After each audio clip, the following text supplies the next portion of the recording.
दोस्तों नमस्कार, रिकी चड्डा astro healer channel से। कभी कभी ऐसा देखा गया है कि हमारे परिवार में, हमारे मित्रों में, हमारे किसी सगे संबंधियों में कोई एक औरत, कोई एक मर्द है जिसकी शादी नहीं हो रही है। काफ़ी उम्र गुजर जाती है और अब तक शादी नहीं हो रही है, और हम हमेशा सोचते रहते हैं कि ऐसा क्या है कि ये शादी क्यों नहीं हो रही है। ऐसा देखा गया है कि कभी कभी किसी के जीवन में ऐसा कोई योग नहीं बनता है जिससे अधिकांश वो व्यक्ति शादी करना नहीं चाहता। अब सबसे बड़ा सवाल है, क्या ये ग्रहों की वजह से होता है? हाँ, ग्रहों की वजह से तो होता है। उसके अलावा क्या हो सकता है?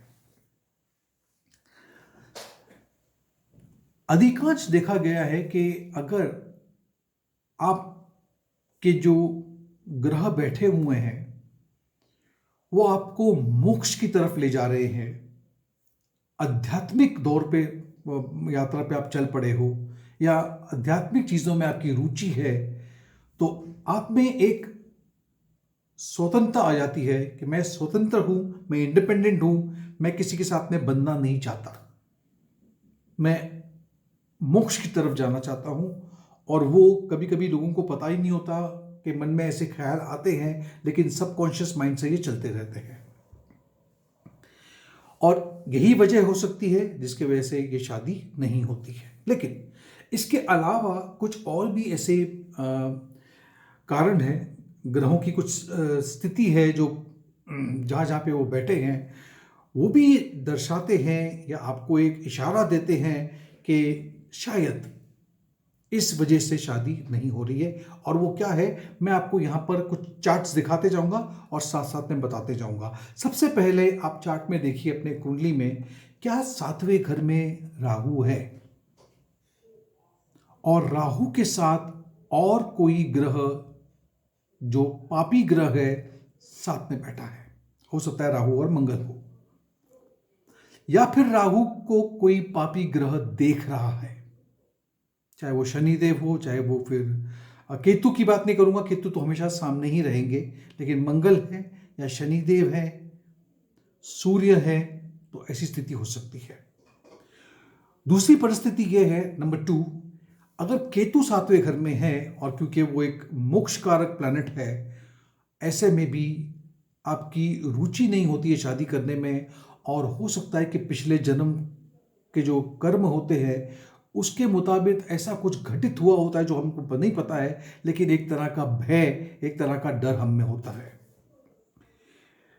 तीसरा जो इशारा आपको कुंडली से मिलता है वो मिलता है कि ज्यादातर आपके जो ग्रह हैं वो आपके 4थे घर में, 8वें घर में और अगर 12वें घर में है, क्योंकि इन घरों को हम कहते हैं मोक्ष के घर है। ये अगर अधिकांश ग्रहों का मतलब उनके जो युतियां बनी हुई हैं, साथ में बैठे हुए हैं, वो अगर 4थे घर में बहुत सारे ग्रह हैं, या सभी ग्रह, कुछ 4 घर 4थे घर में, कुछ 8वें घर में और कुछ 12वें घर में, और बाकी की कुंडली पूरी खाली नजर आती है, ऐसे में भी आपकी शादी ना हो ये संभावना बनी हुई है।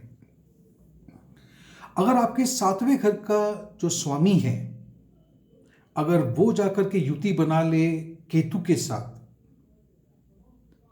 तो एक तो शायद आप शादी नहीं करोगे, और चलो किसी हिसाब से शादी कर भी लो तो वो शादी ज्यादा लंबा चलेगी नहीं, ऐसी संभावना है।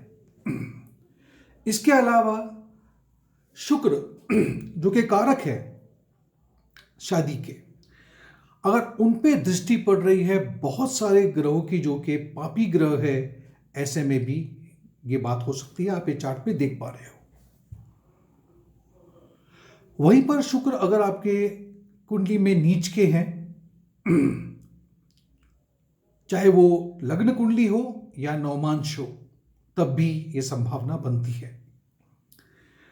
अगर शुक्र पापकत्री योग में है, यानी कि शुक्र के, आप ऊपर देखिए, शुक्र के दोनों तरफ पापी ग्रह हैं और बीच में वो दबे हुए हैं, ऐसे में भी संभावना है शादी ना हो। चंद्रमा की युति अगर शनि देव के साथ है और केतु भी साथ में है, यानी कि किसी भी जगह अगर चंद्रमा, केतु और शनिदेव एक साथ में युति बना के बैठे हैं, संभावना है कि शादी नहीं होगी। अगर आपके 12वें घर के मालिक अगर आपके पहले घर में बैठे हुए हैं और 7वां घर जो है उस पर किसी भी शुभ ग्रह की दृष्टि नहीं पड़ रही है, यानी कहीं से आशीर्वाद नहीं मिल रहा है, तो भी शादी शायद नहीं होगी। अगर केतु और शनिदेव एक साथ में 8वें घर में हैं, तब भी संभावना है कि शादी नहीं होगी। चार्ट में देख सकते हैं आप। मैं ये बता दूं, ये सिर्फ संभावनाएं हैं, इसका कतई मतलब नहीं है कि शादी नहीं होगी। लेकिन अगर शादी नहीं हो रही है, चेक कर लीजिए कि क्या ये तो परिस्थिति नहीं है जिसकी वजह से ऐसी अड़चनें आ रही है। मैं यही आपको बताना चाहता था। अगर आपको ये वीडियो पसंद आया तो इसे एक लाइक दे दीजिएगा। मेरे चैनल को अगर अब तक सब्सक्राइब नहीं किया तो सब्सक्राइब कर लीजिएगा, एक बटन बना हुआ है वहाँ पे। उसी तरह से नोटिफिकेशन का भी एक आइकन है, उसको भी क्लिक कर दीजिएगा। इस वीडियो को अगर आप पसंद करोगे, कुछ पूछना चाहोगे तो मेरा नंबर भी दिया हुआ है यहाँ पे। कमेंट भी आप मुझे भेज सकते हैं। हो सकता है कमेंट पढ़ने में देर हो जाए, लेकिन देर सवेर आपको जवाब ज़रूर दूंगा मैं। आपका दिन शुभ रहे, ऐसी मेरी कामना है। बहुत बहुत शुक्रिया। Thank you.